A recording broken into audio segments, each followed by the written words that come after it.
Prediction video right now. Let's do the prediction video right now and go into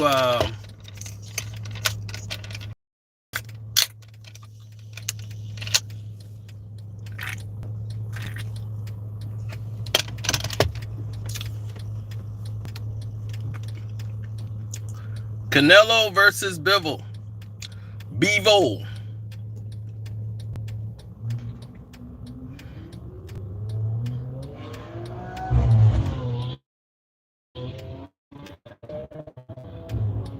Somebody want to show off their Tesla. I mean, hell, they got it, so why not? Now, breaking this fight down, adjusting his style for style. Style for style, this is a bad matchup for Canelo. One of the toughest fights. BBC! I said, you want him to fight less credible fighters who ain't gonna do the fight. They throwing numbers out. That's like me saying I'm challenging Canelo Alvarez for a title fight. I'm gonna offer him $50 million. You're gonna be, get the F out of here, see? You ain't got $50 million. That's BBC right now. That's what they doing. They ain't sent no contracts, nothing.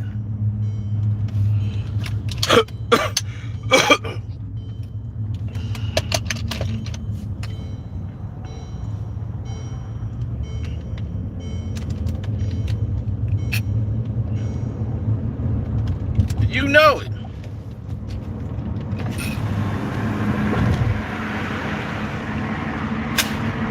That's the part that's irritating. That's the part that's most irritating. Is that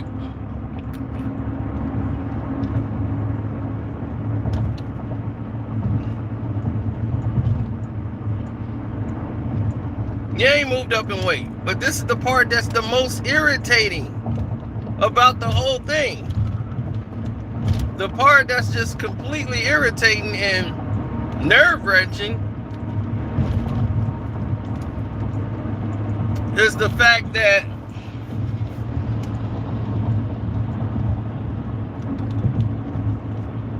everybody is believing the nonsense.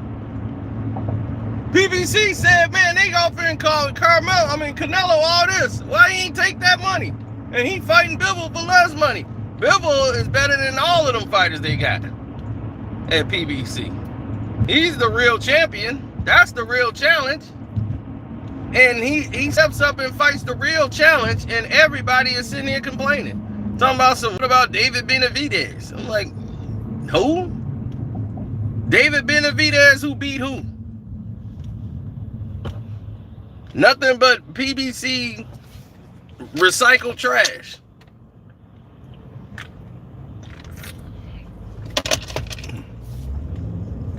And he still didn't fight any other champions. Why he ain't fighting Caleb Plant? Why he ain't fighting Charlo? They got a lot of stuff to straighten out over there. So they need to be straightening out their mess before they start trying to go for Canelo.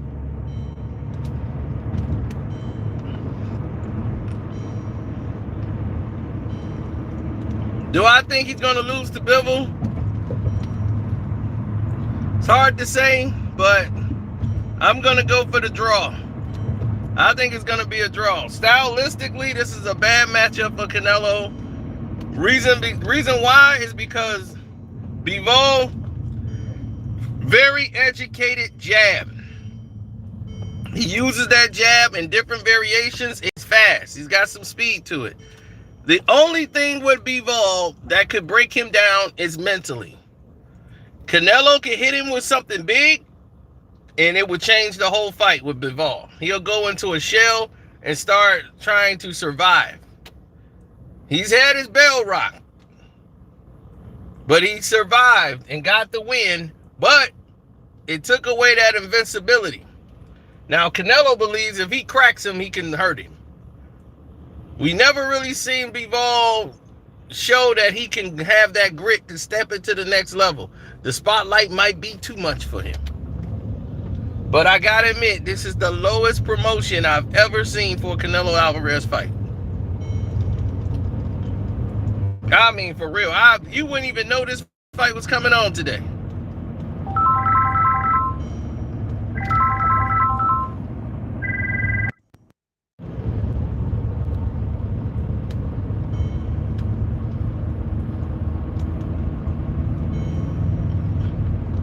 Sorry about that. I had a phone call came through. That wasn't YouTube's fault. Now, let's address the situation with Bivol. Bivol has a very good educated jab. It's strong, it's long, he uses his length well. No one really penetrates his movements of his jab, everything. It has been a nightmare for opponents. And this is incredible, man. I mean, you're talking about somebody who's actually was doing the do. That's what we call doing the do. They was putting the work in. But Bivol can be mentally broken. Canelo wins in the game. But I don't see how Canelo is going to get in and I swear, man, this is some of the dumbest shit I've ever seen. I've never seen this type of sabotage go down on somebody's page, man. It's ridiculous.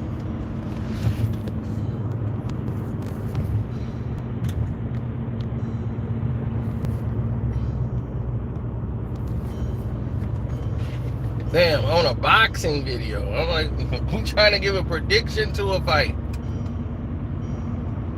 I ain't left. For some reason, they left.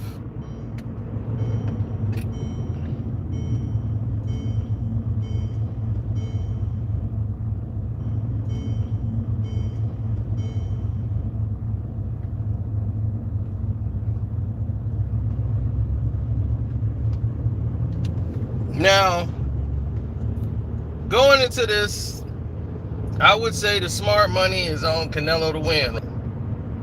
Now, I wouldn't necessarily count that. But I think this might be a Bivol fight that they call a draw, just to rip Bivol off. And this is the first time we see that good. This is going to be a tough task for him. He's fighting a fighter who can box, who can get back, who's strong, and has a very authoritative jab, very good jab. Triple G has a hard jab. It's a pushing jab. It's like more stabbing, power, power, power. Everything with him is power coming forward. That can get timed, and he's slow and old. That's not going to be the situation here with Bivol. You know, a draw with Bivol, that would go a long way.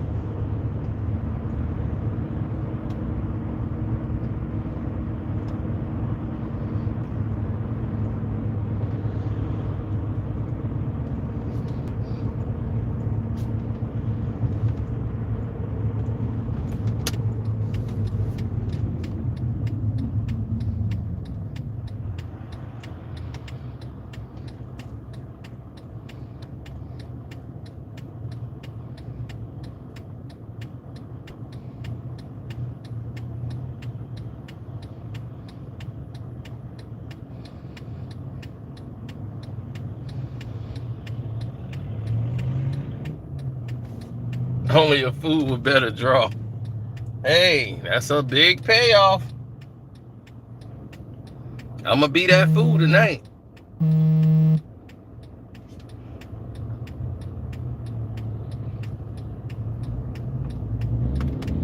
He's never fought a guy that goes to the body. That's true. But how many times he let anybody get to his body? I mean, there's a lot of factors in here. I just don't know. This size factor. Canelo is more of a power puncher coming in now, trying to go slug it out with a bigger guy. But this is a bigger guy who's technical.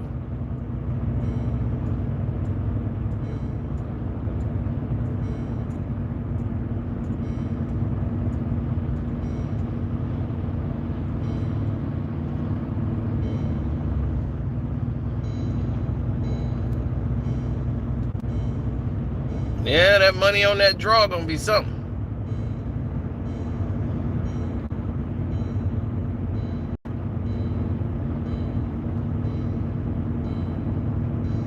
The draw gonna be mercy. That means he really gonna lose the fight and they gonna give it to him.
No.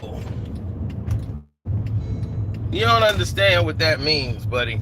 I can send Canelo an offer right now. I can offer Canelo a fight right now. What does that mean?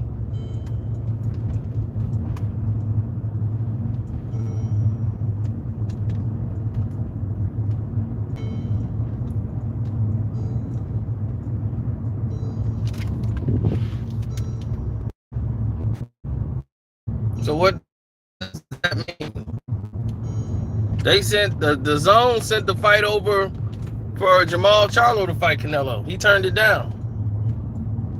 Adrian Broner turned down real money from the zone to stay with PBC, and he made a quarter of that. So what's your point?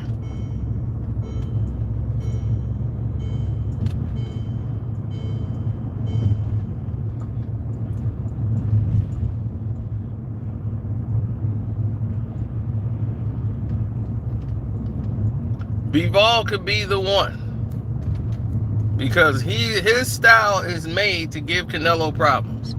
Yeah, we know he don't really take it to the body too well, and we saw him mentally fold up and get real nervous when he gets hurt. We haven't seen him adapt to adversity. Nothing yet.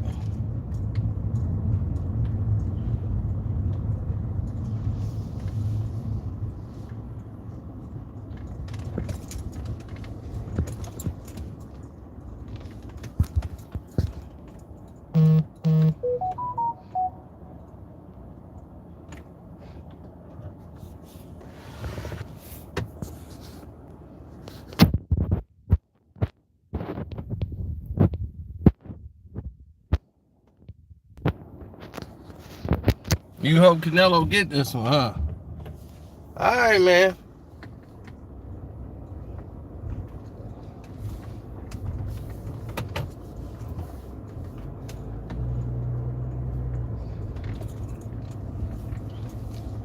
For your sake, I hope you're right.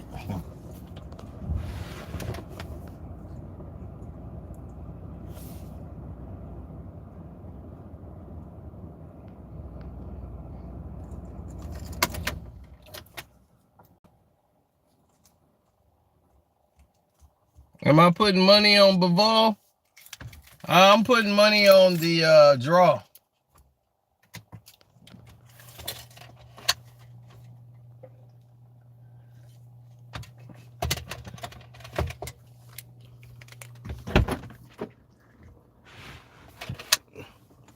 What time does that fight kick off? Oh, good. He finished the grass. That's what I'm talking about.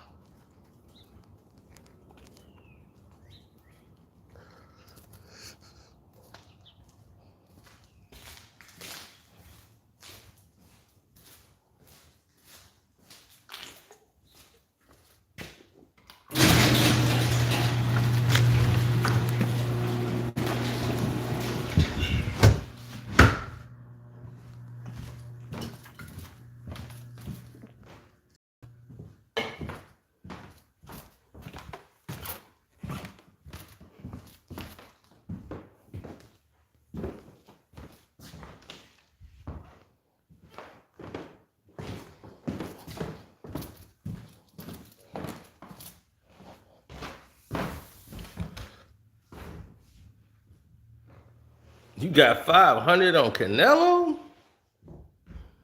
What? That's crazy. Crazy.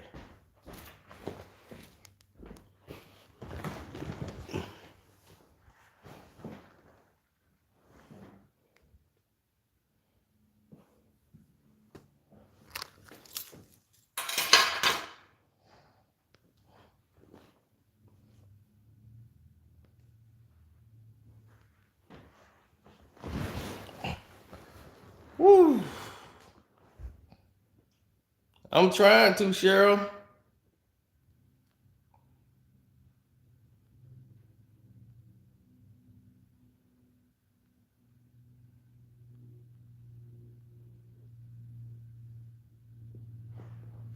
He said, Q, I paid you, right?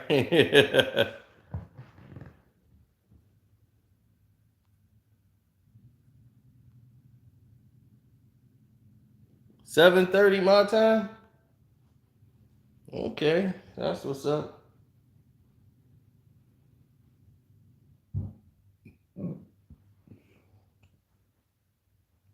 I got some people coming over watching the fight. So, salute.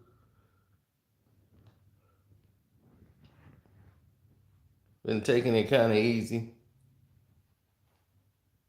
Taking it easy.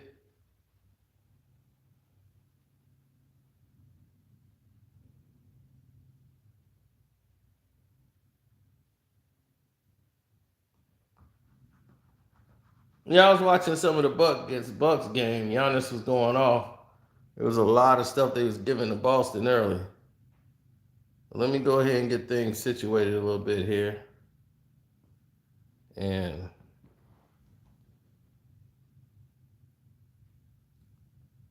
Canelo should have never made any money? Is that what you're talking about?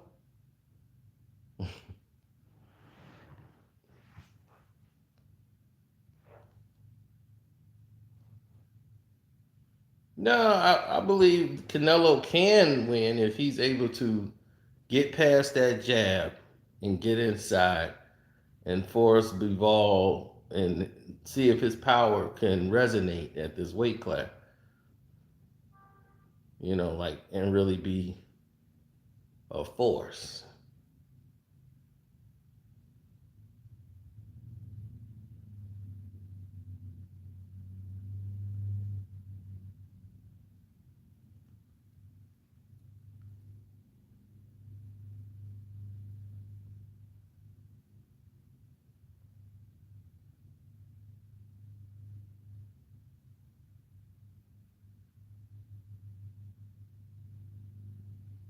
Canelo TKO in round 6 or 7? Woo!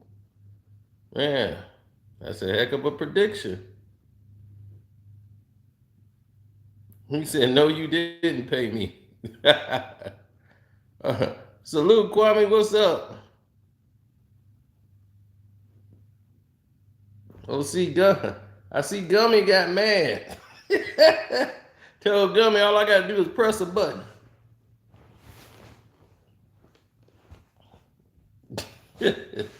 What button you gonna press? What button you better press? You can't do nothing to me.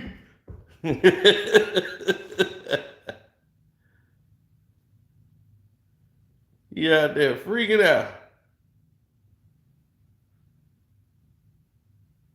He said a full channel back. Oh yeah.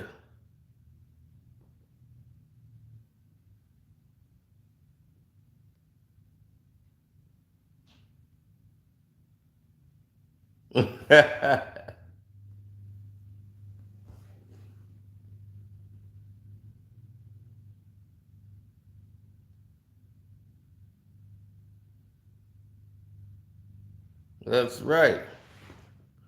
Now,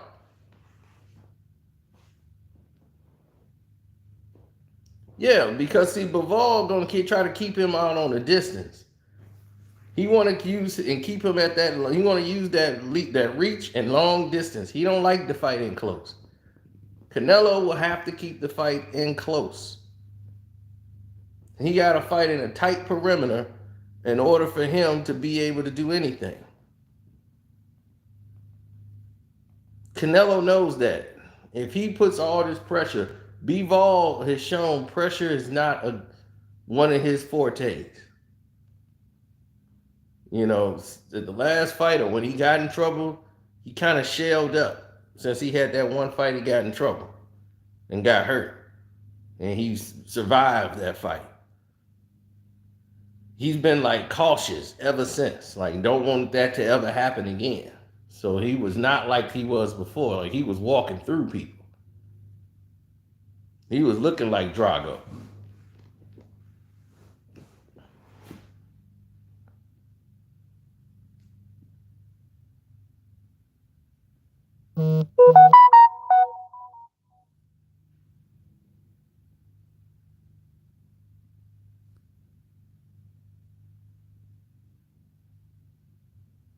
Of course he's on Vlad. Of course he's on Vlad. This dude, Gil, talked to me the other day for about damn near 2 days in a row, all about Kwame. And I was like, man, Gil, what is going on with you? Like really? Like, what is it always about Kwame for? He keep talking about me, I'm gonna talk about him. He ain't talking about you. And you still talking about him. I'm like, you did an interview with that gummy guy where you talked about your life for 10 minutes and talked about Kwame for 2 hours. There's something wrong with that picture.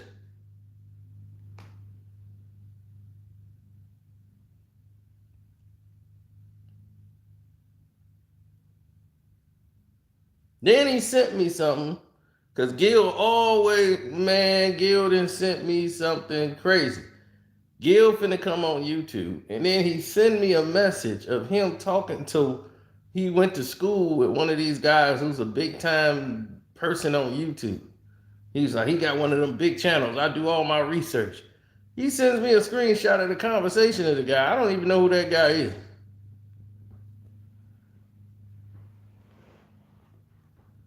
So all he doing is trying to build a fan base, in which he's supposed to already be a former NBA player, the one who scored 50 on Kobe.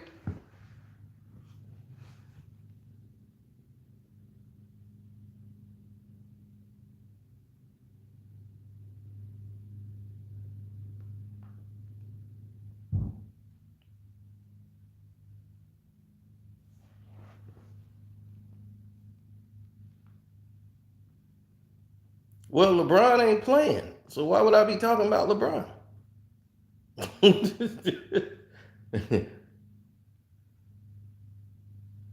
Oh yeah, he talking about some. Well, why you always talking about that dude then? I'm like, I don't really talk about him at all. Gummy, hoping I say one thing so somebody talk about him. I don't even mention his name, and he gonna throw my name in. Man, he keep talking about me mentioning my name. I'll be like, I ain't said your name at all, unless your name Gummy the Dummy.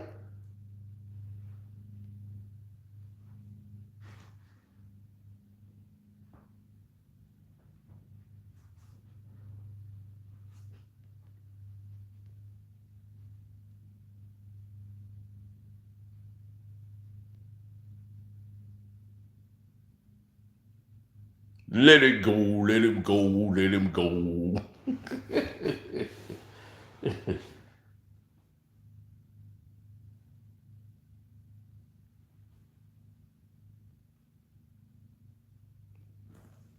I don't know, man. It's crazy. He seems to only be concerned about Kwame, and I'm just like, that's. Don't you find this a little disturbing? He was Kwame Brown out here lying on me. I'm just confused. I ain't even had time. I've been so busy. I ain't even had time to send it to Kwame. Kwame gonna see that and just be like, "What in the hell is wrong with this boy?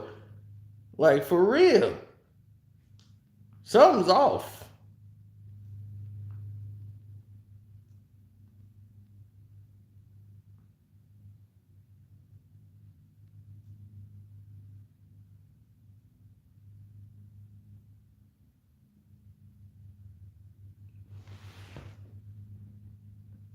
No, Canelo can do some real damage if he has the experience.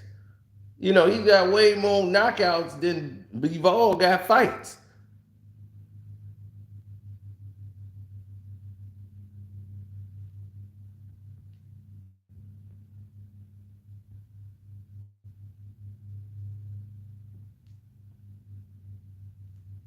No, if I was doing that, I'd be out here talking about Kevin Samuels' girlfriend.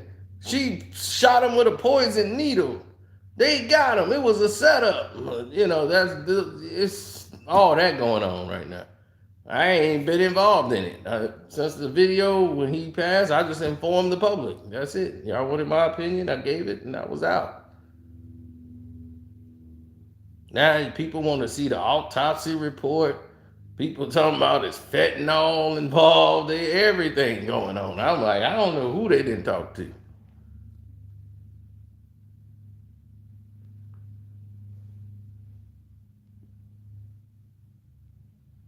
No, I don't. It's just camera angles. My face look like this because I'm tired. I'm going on like 3.5 hours of sleep.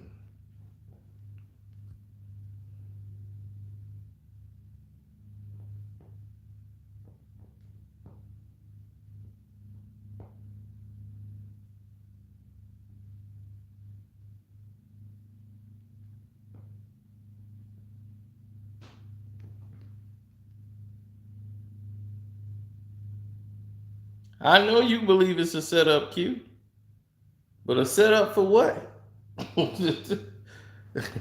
I mean, who would set him up?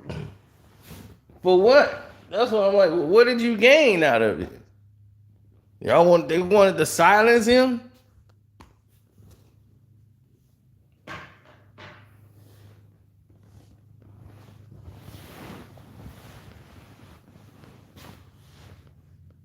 So what, the thoughts set him up? This was a thought setup? If it was a thought setup, it'd be too doggone sloppy.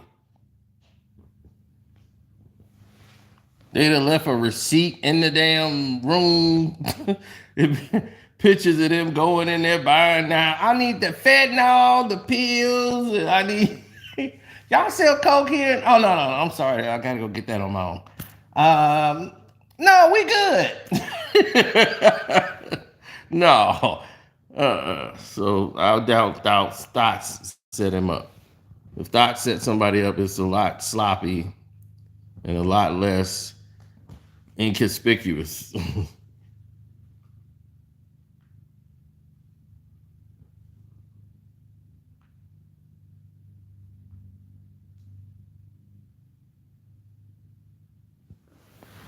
That's cool, man. I live stream to talk to as many people as possible that subscribe to my page, and hopefully some that didn't subscribe, they come subscribe to the page. That's why I live stream. I don't live stream just so I can say, look how many people I got in my chat, and look how many you got in yours. I can't even share this video. If I hit the share button, it kick you right out. That's how much they didn't spam this account.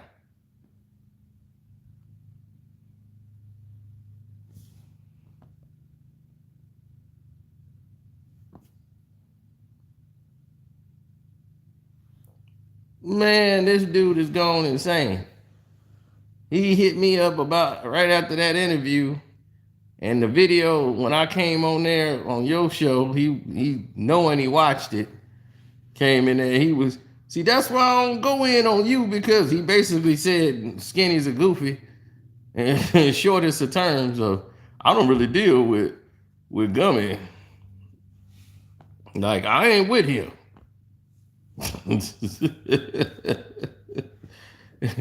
He basically just saying I'm just using a platform until I get on there. But I like he ain't associated with him. He was that's Kwame's guy. He was on y'all team. I'm like, he was never on my team. I'm like, I know. I'm like, don't get rid of him. I'm like, he the one shouting your name out every time he doing something stupid. So don't worry. Like I told him, wait, I'm gonna send it to you. You gonna crack up? I was like, now when something stupid go down, something goofy, and he gonna credit it all to Gilbert Arenas. I'm a friend of Gilbert Arenas. Call him.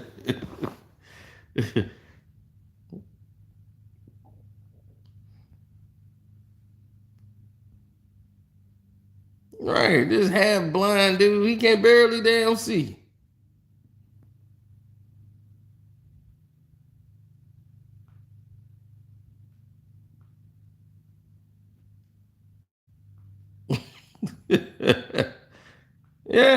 Yeah, he talking about doing something else, and I said, well, don't you already got a show that do that? He was, oh no, this gonna be a different type of format though. See, that's mostly for athletes and everything else. What he basically saying is, I gotta split the money up a lot of ways over there, and Fubo cut me the check. But if I have a Gilbert Arenas YouTube account, like everybody keeps saying, Gilbert, where's your thing at? Gilbert, where's your thing at? So now he's starting to realize, damn, Kwame getting all that money? You know, because they always look at numbers and stuff. And then he's basically breaking down all your numbers and everything. I'm like, he is really all into your analytics, everything. He all into your channel's business.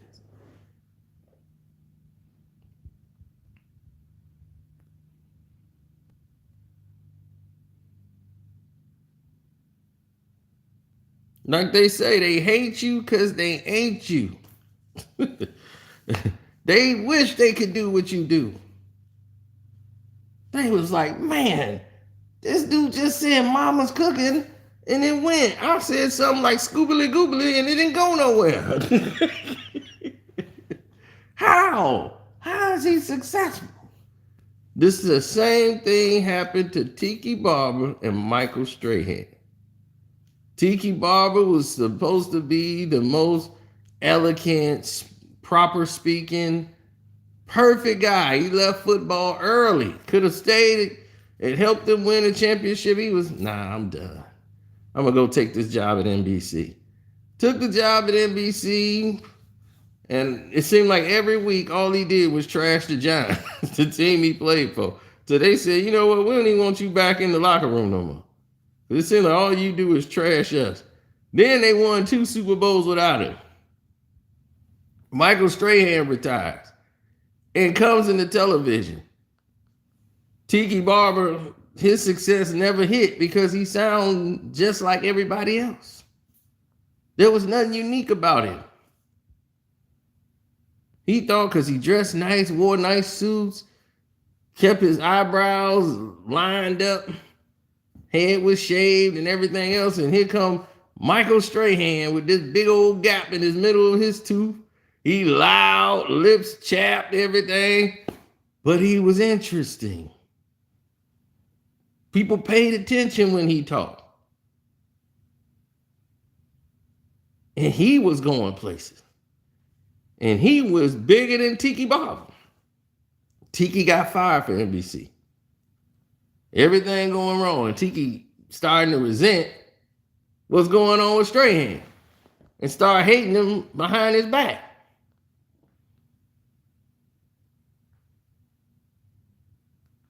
Michael Strahan now is what? One of the biggest analysts in the world. Not just for sports, for everything. He on Good Morning America. He on every damn show. He then came all the way up.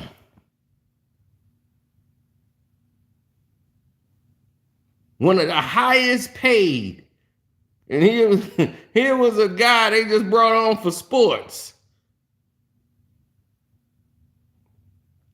But Tiki was the big man, the big star. But when he left,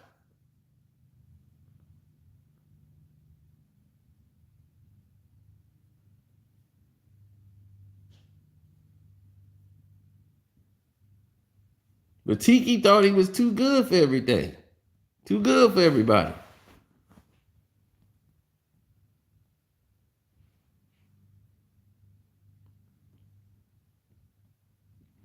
Gilbert loves bragging about who he went to school with. This dude went to school with Kim Kardashians. He went to school with the Kardashians. He's a Valley boy. That's why I don't understand why the Valley boys want to be a tough guy and wave guns around. It's like, dude, you didn't live that life, Gilbert.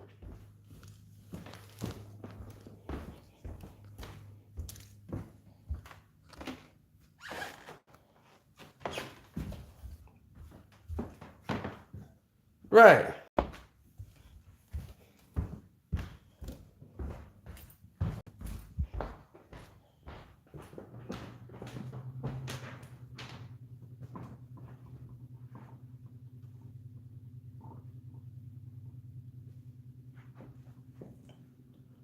There have been plenty of situations where there have been opportunities for people to take it to the next level. We've had opportunities where athletes could have joined together and started their own sports network.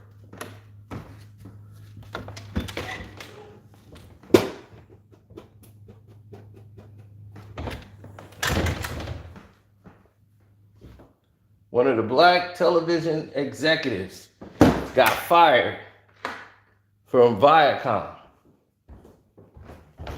He worked for Viacom. He's one of the executive marketing directors there. He saw the racism in the programming, and he was sick of it. He wanted to fix it all. He said, let's fix this problem. We got the millions that it's gonna take to get it done. And this is in the 1990s. They went to Michael Jordan. They went to all of these professional athletes. Michael Jordan, this is before Tiger Woods was successful. So it was Jordan, a couple other athletes. Then they went to a couple of, like Bill Cosby, a lot of them. And this man has got the ball rolling.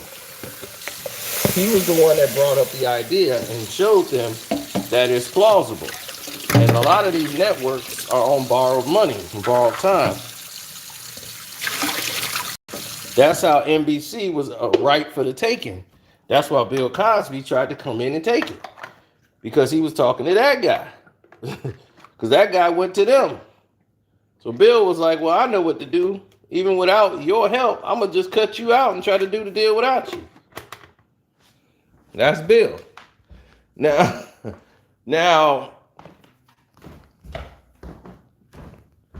Oprah did the same thing, and she ended up getting the OPN later on down the road because she decided, no, I'm not gonna join your thing, but I'm gonna poach you for all your ideas. When he pitched the idea, they all stole from that man and took his platform and took his whole thing and went and did their own thing and tried to make their own play. But they backed. The guy was like, oh, he wants to do that? Look, stand by me and I'll make sure you get taken care of. And sure enough, they gave Oprah her own OPN.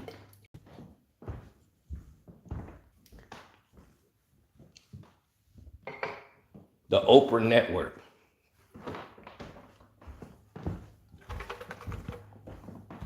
That she really don't own.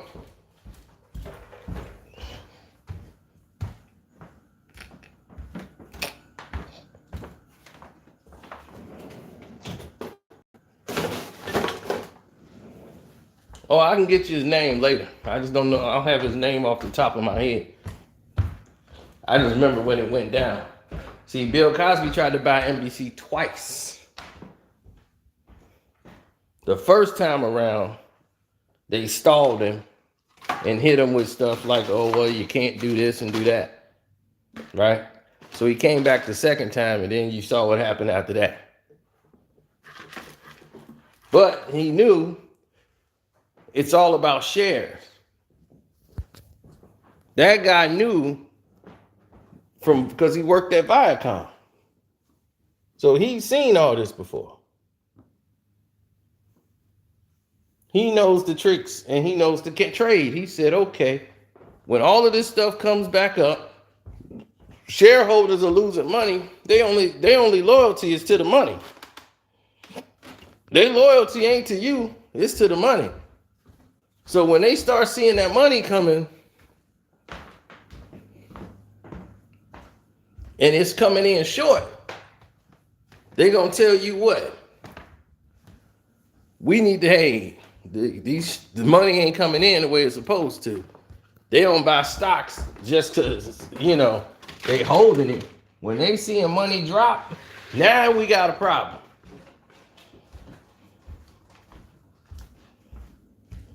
I'm not here to see money go down the drain.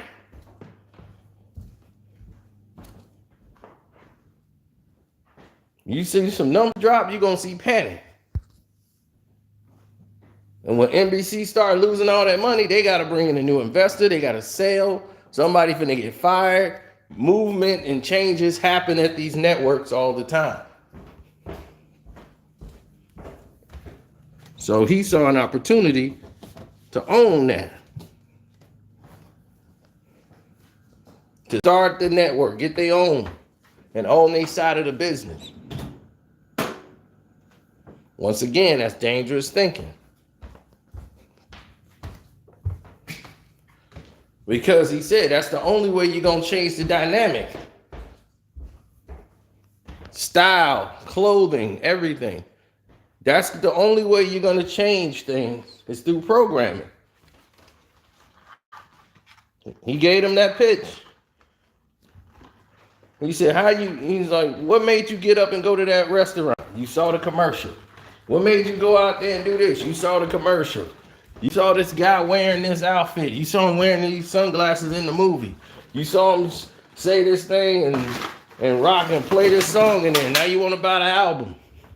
Programming. Programming gets you to move. They tell you a movie's coming out at this date. You're making plans to go see the movie at that date. Why? Because you saw the program. To alert you to move.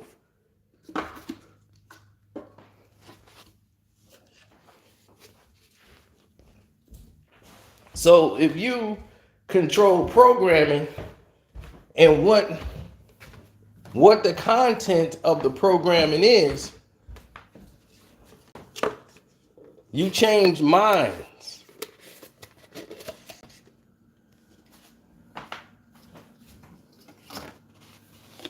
So a law was put in place that said that, based in Georgia too, because that's where a lot of these companies was, Turner Communications and Cox Cable had made a deal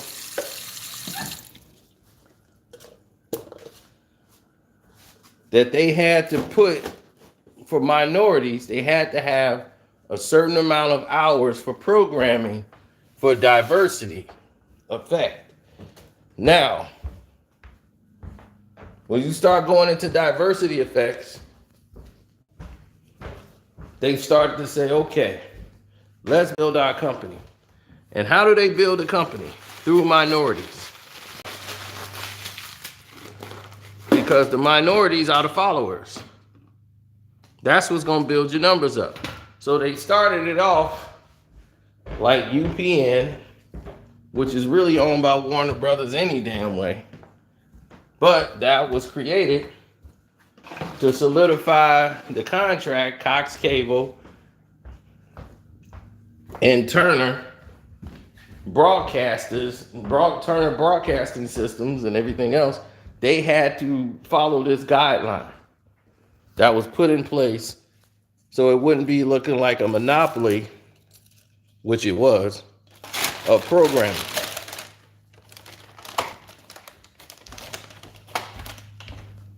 So UPN, but think about it, they had all these shows that had families, black fathers, everything. Television, one-on-one, black daddy taking care of his daughter, teenage daughter, because the mama got to go out of the country to work. You had all these black shows.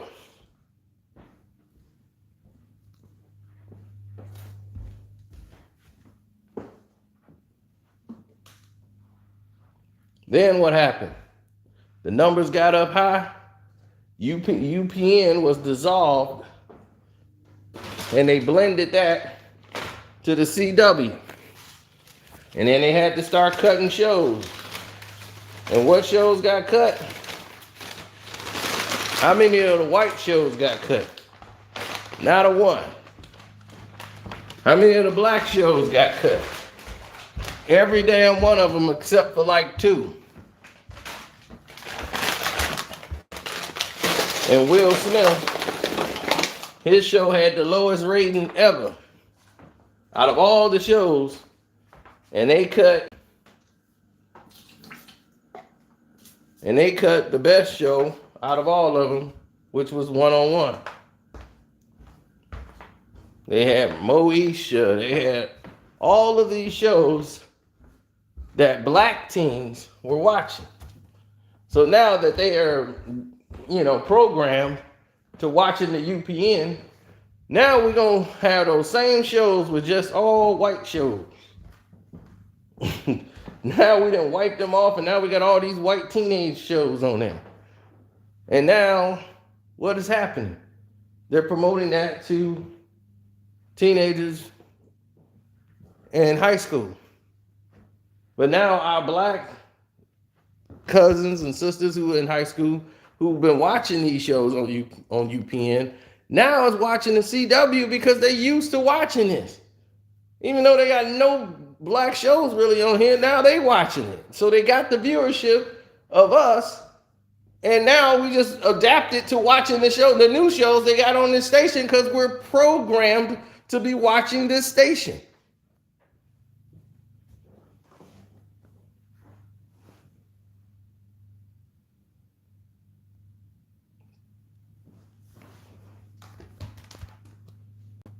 No, they didn't. Will Smith's show made it because Will and Jada was promoting it.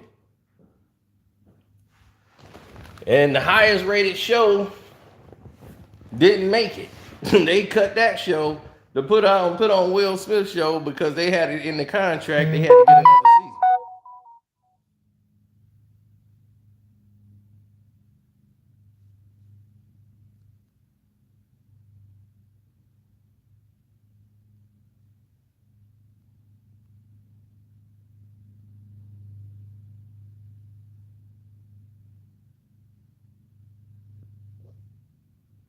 No, they cut everybody. So Warner Brothers did the whole deal, and UPN ended up becoming the CW. All of it was owned by Warner Brothers any damn way.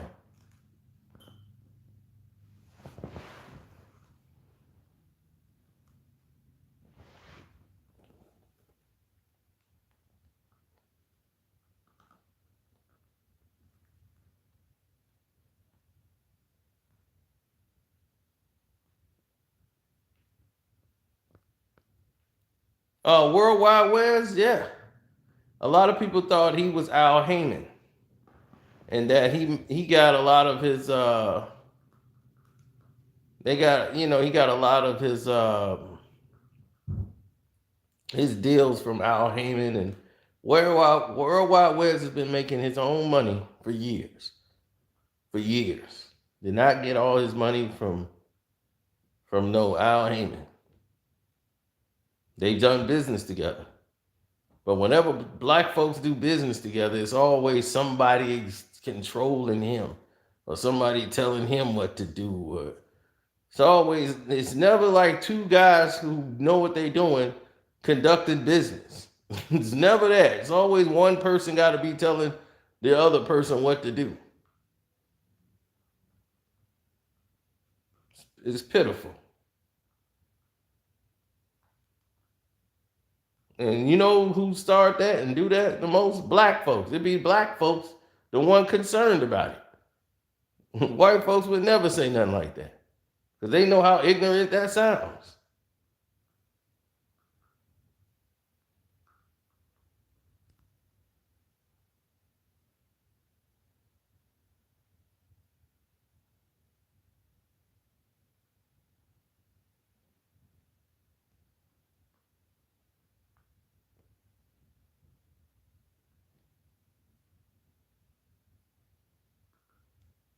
Mm-mm.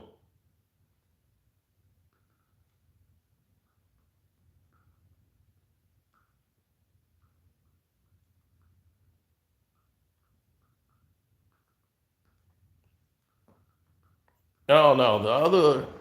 The other multimillionaire black man who was incredible, but he ended up his problem was, infidelity. He liked to play around, and he got killed by one of the girls he was sleeping with. She killed him in his sleep. So he was gonna change the world. He was already making waves.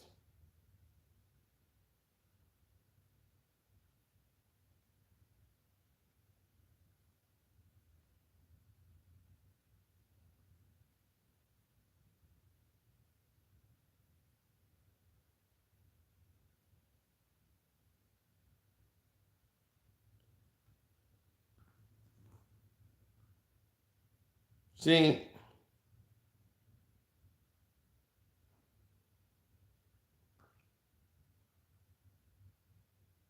y'all didn't see what you needed to see.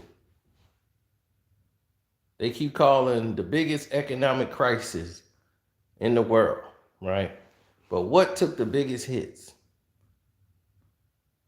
Middle class businesses.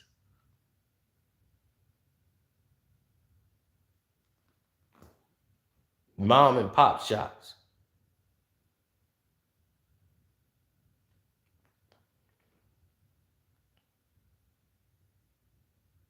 And NBC, let me show you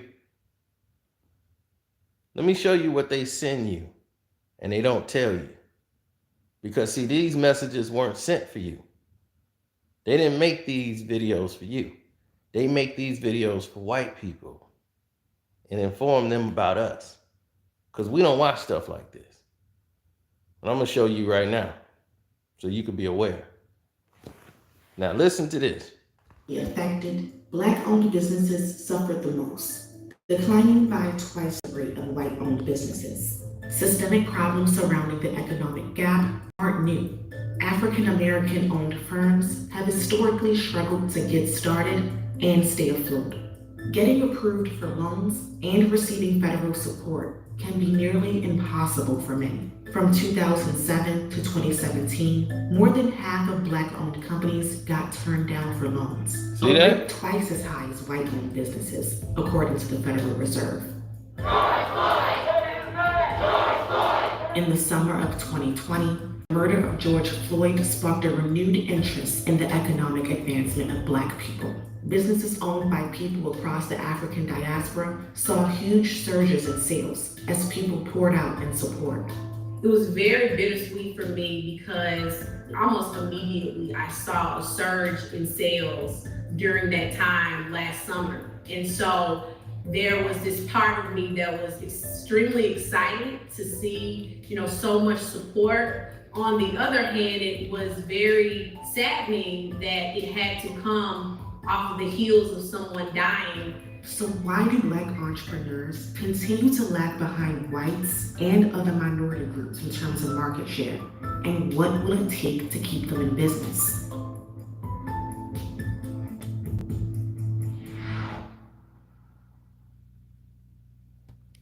It can be difficult.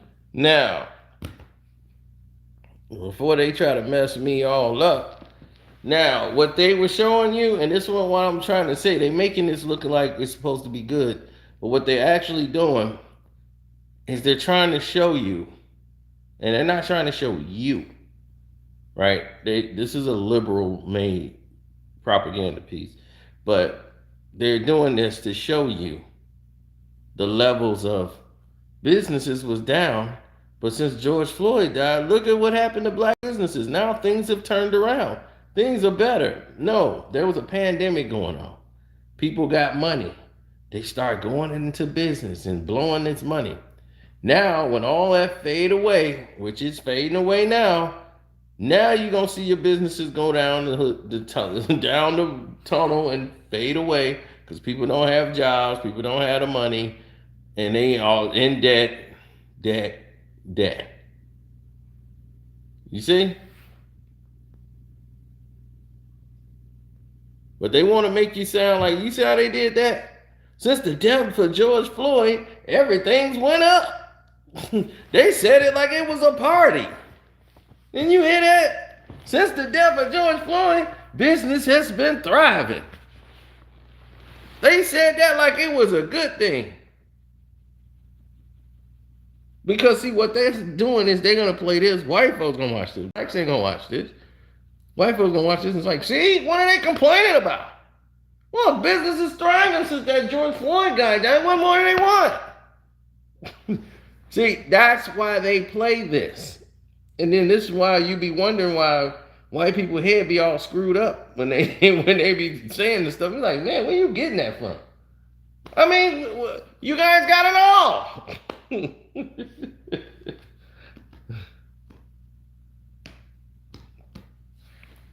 Right.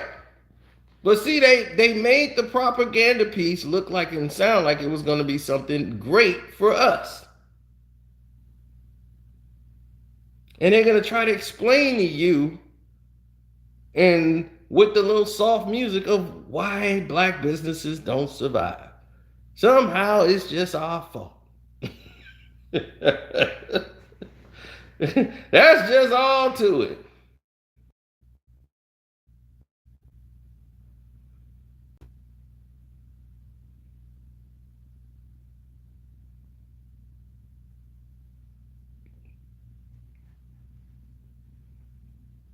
Well, see, that's because you got to understand, if it came down to it and we all had to work and whoever worked the hardest got the most, they're going to lose. They can't outwork you. They're complainers. So every other group would outwork them. They're probably the laziest out of the entire group of races there is. They are the complainers. They can't stand you, but they went over the waters and sailed to bring you over to this country to do the work for them.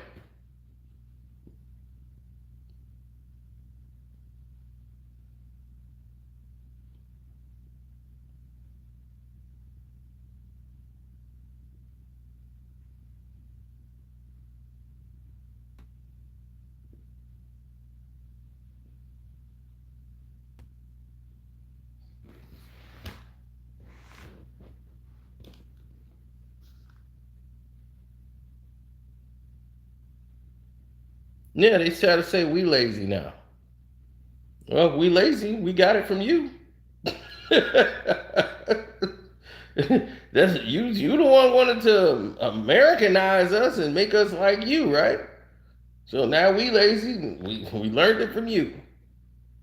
We don't feel like doing it, getting somebody else to doing it, paying somebody else to do it, just like you. But if we had to grind to get it, you can't out-grind us.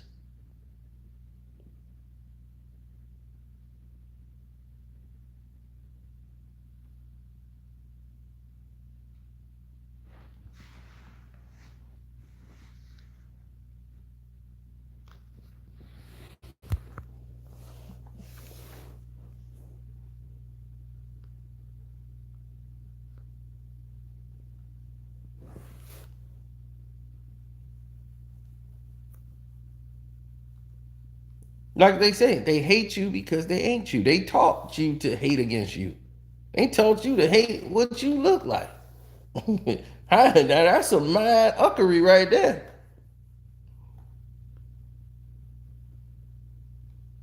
They taught you to hate what you look like.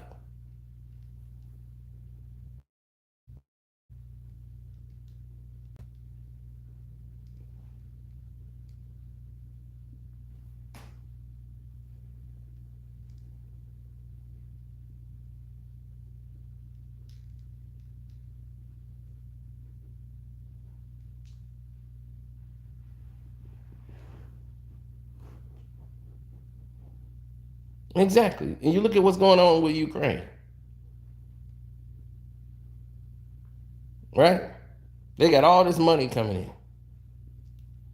Tons of money just keep pouring on in. And as this money keep pouring in to the Ukraine, where's the resolution? Or what's this was the plan all along?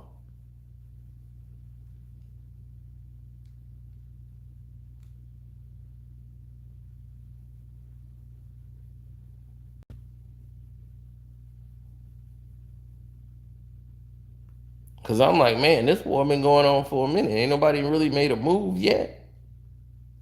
You mean to tell me Ukraine got enough to keep Russia at bay, and Russia ain't bankrupt by now? A country that got no food. They whole government went bankrupt.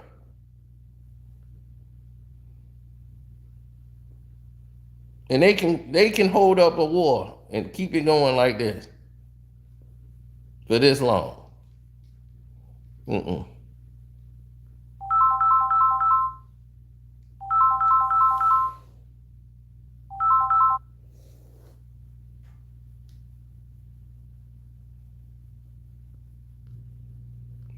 Mm-mm. Mm-mm.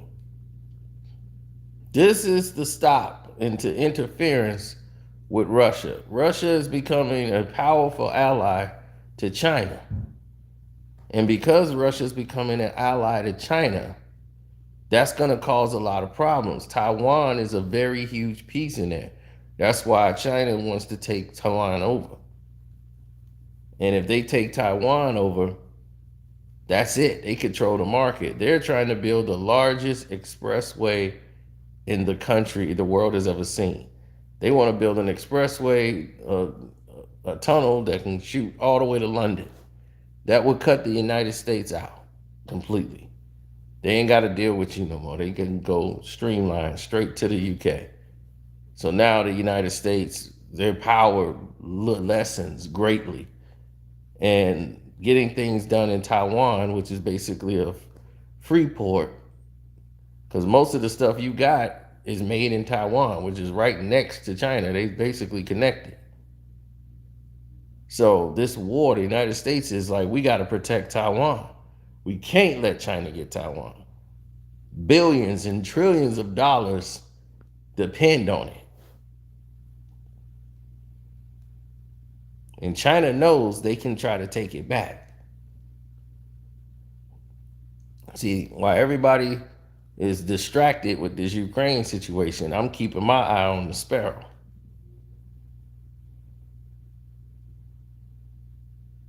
I know, Nick Jackson, that's what they always say. I don't know what I'm talking about. The greatest deflection of word there is. You don't know what you're talking about. But I'll be like, okay, well then tell us what is it? Since you know I don't know what I'm talking about, then you must know something then, Nick. Tell us something. See, no one else could tell you anything, but they could tell, but they know you don't know what you're talking about. Ain't that something?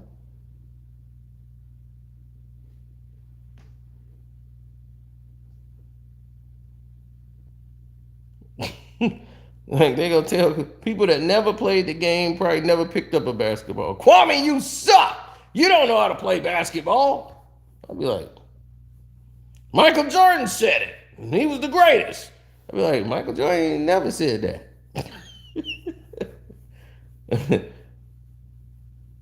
You never heard Michael Jordan say his hands is too small.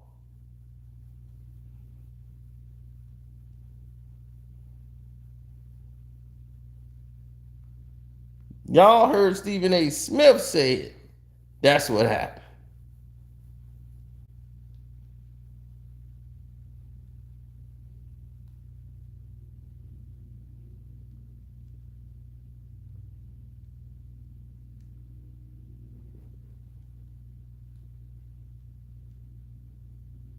Well, my thing is, if he sucks so much, if he sucks so much, why are they paying attention to him? Why did somebody say, you know what? You've been here all these years sucking it up. We should just cut you. Well, no, we're going to offer you 20, 30 million more dollars. Why they do that?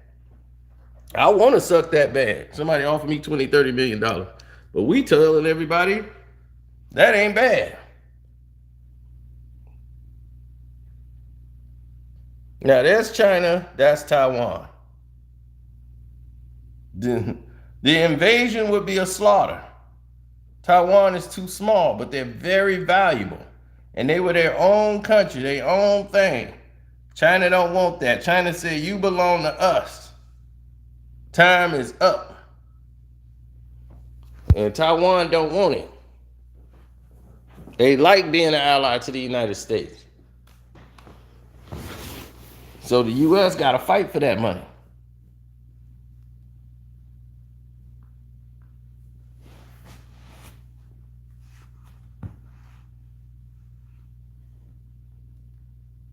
This video is made possible by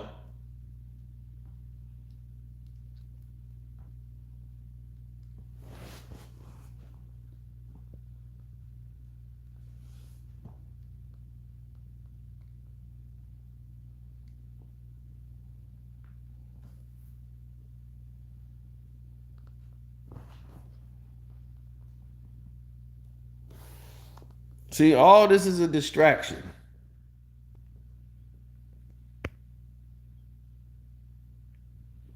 This is the real war.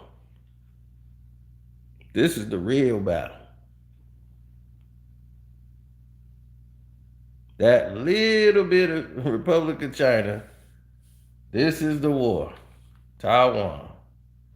Western-oriented democracy. Meanwhile, the PRC on the mainland has also continuously claimed ever since that they are the sole government of China, and that Taiwan has always been a rightful part of that China. Today, the PRC effectively considers that Taiwan is merely a renegade province of their China currently in a state of rebellion, and that if diplomatic efforts fail to reunify the one China peacefully, Beijing has legally reserved itself the right to employ force. And China's current president, Xi Jinping, has made it no secret that that official position has, if anything, even further solidified under his administration, with statements like this one from a speech of his during 2021 that reads, "Resolving the Taiwan question and realizing China's complete reunification is a historic mission and an unshakable commitment of the Communist Party of China. Xi and the Chinese Communist Party are determined to one day bring Taiwan back under the control of Beijing by one way or another, and they will not change their minds." Since the war in Ukraine has proven that a full-scale invasion of one state by a neighbor continues to be possible even in 2022, and since Beijing has never renounced the right to employ force against Taiwan, the world has been left wondering, could Taiwan actually become the target of the world's next biggest invasion? And could that end up sparking the next world war between China and the United States, Taiwan's unofficial protector? The answers to those questions are complicated because while Taiwan's situation is in many ways very similar to Ukraine, it is also very different. For starters, Ukraine is directly connected by land to Russia along a border that stretches for 2,000 kilometers across mostly flat and empty, hard to defend countryside, and the Russian army has still struggled with invading it. Meanwhile, Taiwan is an island separated from China by the Taiwan Strait. A body of water that at its narrowest is still approximately 130 kilometers wide. A similar distance as Cuba is for the US state of Florida. Naturally, because of this, any invasion attempt of Taiwan by China would be dramatically more complicated and tougher to pull off than Russia's invasion of Ukraine, because it would necessitate the largest amphibious assault in human history, with hundreds of thousands of troops, landing craft, and air superiority all operating in tandem with each other over the strait. Second of all, Taiwan's political situation is dramatically different from Ukraine's as well. Taiwan is not a member of the United Nations, and only 15 mostly small countries officially recognize its sovereignty, like Haiti and Nicaragua. This is largely, once again, because the PRC considers Taiwan to be a rebellious province of theirs, and the PRC refuses all diplomatic relations with any country who sees things differently. Seeing as how the PRC is the world's second largest economy, with a population of more than 1.4 billion people, and Taiwan's population is only 23.5 million, most of the world, including the United States, publicly side with Beijing on this issue and do not recognize Taiwan's independence. At the same time, the United States is a major unofficial ally of Taiwan.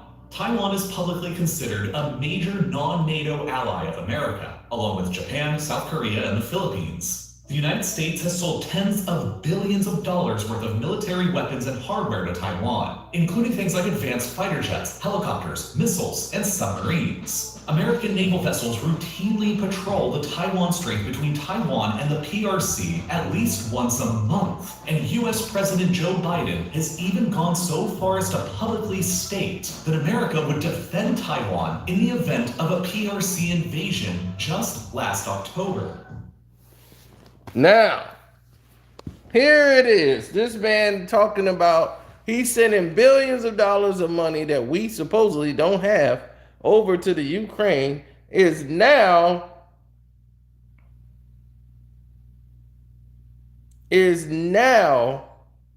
sending that money to the Ukraine, now talking about supporting the war over in Taiwan because that's their money line. If you want to get something out of China and you want to get it for the low, you want to go for somebody that could do it just as good, go to Taiwan. That's basically China anyway. So they getting all this stuff made in Taiwan, flying in here in the United States. United States like, hey, wait a minute. Hold on, wait a minute. Wait a goddamn minute. Nobody finna invade Taiwan. We got a good thing going here.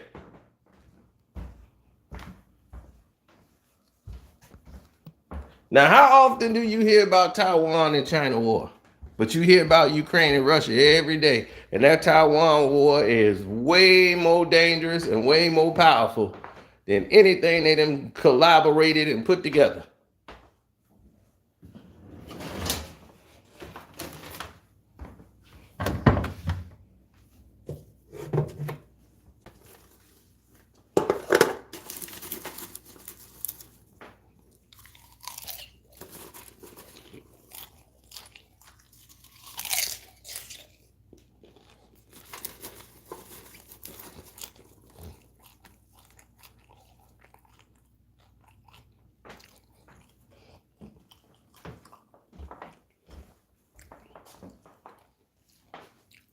All right, let me get situated for this fight. I got people coming over. I'm gonna holler at y'all. Thanks for all the support. I'm telling you, I gotta bet the draw. Put some money on that draw. The draw is in play.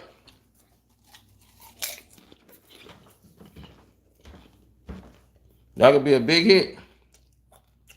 I'm out.